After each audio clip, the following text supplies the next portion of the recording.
आपको पता होगा कि हाल ही में रशिया में इलेक्शन हुए और व्लादिमीर पुतिन 88% वोट से इस इलेक्शन को जीत गए। लेकिन क्या आपके मन में एक सवाल आया कि व्लादिमीर पुतिन हर बार इलेक्शन क्यों जीत जाते हैं, और क्या रशिया में व्लादिमीर पुतिन के अलावा कोई और दूसरा लीडर है कि नहीं जो व्लादिमीर पुतिन को टक्कर दे सके। कहने को तो रशिया में मल्टी पार्टी सिस्टम चलता है, लेकिन वहां पर केवल एक ही पार्टी डोमिनेट करती है और वो है इंडिपेंडेंट पार्टी, जो कि व्लादिमीर पुतिन के लीडरशिप में आती है। लेकिन सवाल ये नहीं है, सवाल ये है कि रशिया में जो अभी इलेक्शन हुए थे रिसेंटली, क्या वो फेयर इलेक्शन थे या नहीं। वेस्टर्न कंट्रीज ये कह रही है, खासकर यूएसए ये कह रहा है कि पुतिन ने अपने बल पर ये इलेक्शन जीता था, ये अनफेयर इलेक्शन है, यानी कि अपनी पावर दिखाकर जबरदस्ती इस इलेक्शन को जीता गया है। और वेस्टर्न कंट्रीज इस जीत को, इलेक्शन को एक्सेप्ट भी नहीं करती है। और दूसरी तरफ इंडिया और चाइना है जो कि कांग्रेट्स करते हैं व्लादिमीर पुतिन की इस इलेक्शन की जीत को। बहुत सारे अमेरिकन जर्नलिस्ट है जो कि ये कहते हैं कि एक तरफ तो इंडिया और चाइना खुल करके कांग्रेट्स करते हैं व्लादिमीर पुतिन की इस इलेक्शन की जीत को,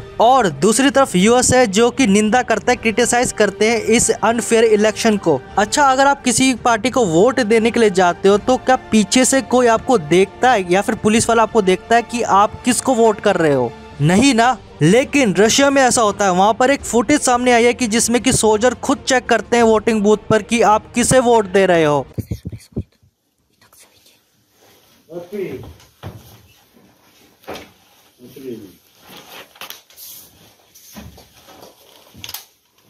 और शायद यही एक मेन रीजन था कि व्लादिमीर पुतिन 88% वोट से इस इलेक्शन को जीत लिए। जहां पर रियल डेमोक्रेसी होती है वहां पर खुली छूट होती है कि आप किसी को भी कैंडिडेट को या पार्टी को वोट दे सकते हो।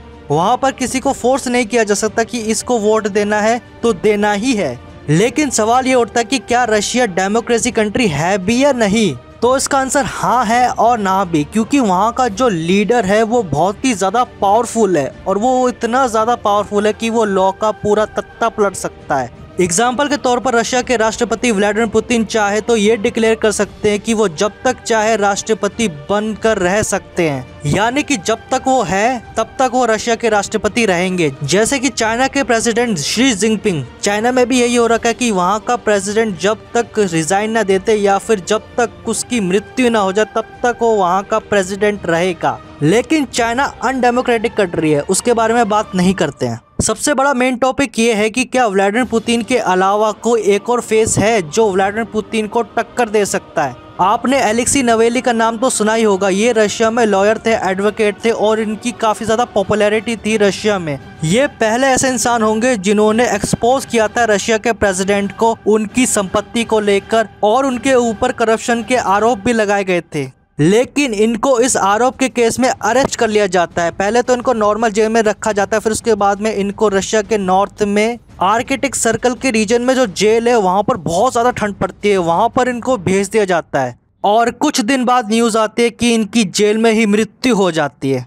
इसके बाद पूरी दुनिया शॉक हो जाती है और रशिया में लाखों लोग इकट्ठे हो जाते हैं, सड़कों में रोने लग जाते हैं, शोक बनाते हैं। और कहीं ना कहीं रशियन को जो उम्मीद थी कि व्लादिमीर पुतिन को अगर कोई टक्कर दे सकता था तो एलेक्सी नावल्नी था, लेकिन इनको इलेक्शन में खड़े ही नहीं होने दिया। इसके बाद होना क्या था आपने तो देख लिया है कि व्लादिमीर पुतिन वापस से पावर में आते हैं इलेक्शन के बाद। तो बस यही पॉलिटिक्स है, और उम्मीद करता हूं कि आपको सभी के आंसर मिल गए होंगे। अगर आपको वीडियो अच्छी लगी हो तो इस वीडियो को लाइक कीजिए, अपने दोस्त के साथ शेयर जरूर कीजिए। ये वीडियो आपको कैसे लगी मुझे कमेंट बॉक्स में जरूर बताइएगा, और मैं मिलता हूं आपसे नई वीडियो में। तब तक के लिए बाय बाय।